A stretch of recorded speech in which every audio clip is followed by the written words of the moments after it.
When it comes to visa, you have to always tell a clear and consistent story. It is not enough that your story is consistent. Your story must also be clear, simple, and easy to understand. Let's look at this case of a visa officer refusal note for a client that made an application and then wanted to know why his or her visa was denied. I have reviewed the application.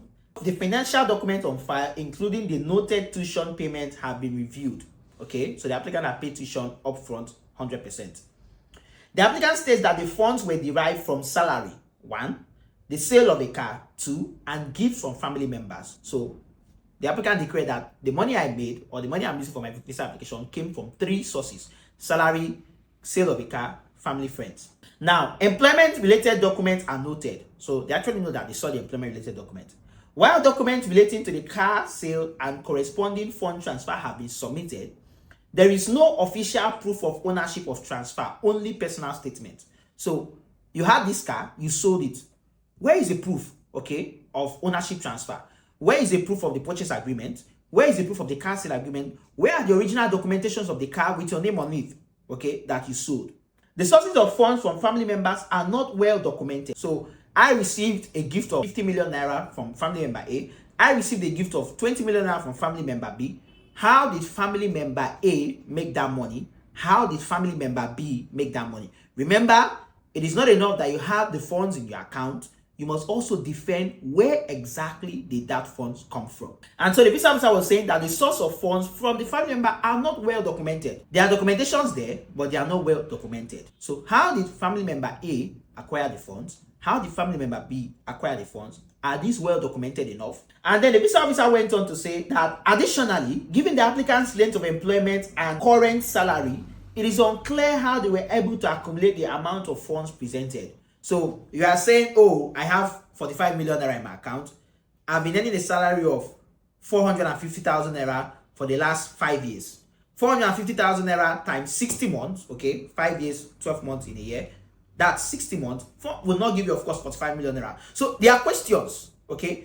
How come did you acquire these funds in your account? So if we judge by your salary for the employment duration that you declared you've been working, it's not up to. And then the visa officer went on to say that it is unclear how they were able to accumulate the amount of funds presented based on their current salary and their length of employment history. Although the applicants indicate that accommodation will be provided by a family friend, okay? So you indicated, yeah, accommodation will be provided by a family friend who is already based in Canada or in the country of choice. The visa officer went on to say, no further evidence has been established to establish this relationship. So what's the evidence of proof of relationship? You say it's a family friend. What's the proof of relationship? Are there corresponding text messages? Are there corresponding meetings? Do you have pictures of when you were young? Where is the proof of relationship? The correspondence, and so on and so forth. And then the visa officer went on to say that based on the information on file, okay, so very important statement, based on the information on file, not based on what you think, not based on what you feel, not based on what you feel should be, but based on what you declare, okay? No bias, no preconceived emotions, just fact.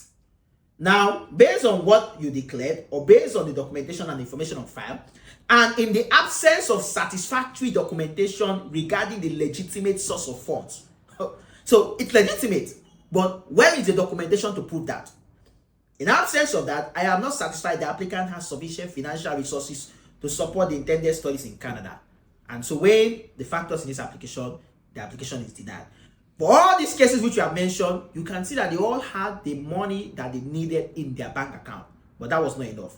How did you come about this money? You must prove that. At Grewn Agency, we are currently doing that for thousands of clients. We are offering free admission processing fee for study visas and also 0 visa consultation fee for all visa applications. You can reach out to us at number 74 Ogulano Drive, Surulere, Lagos.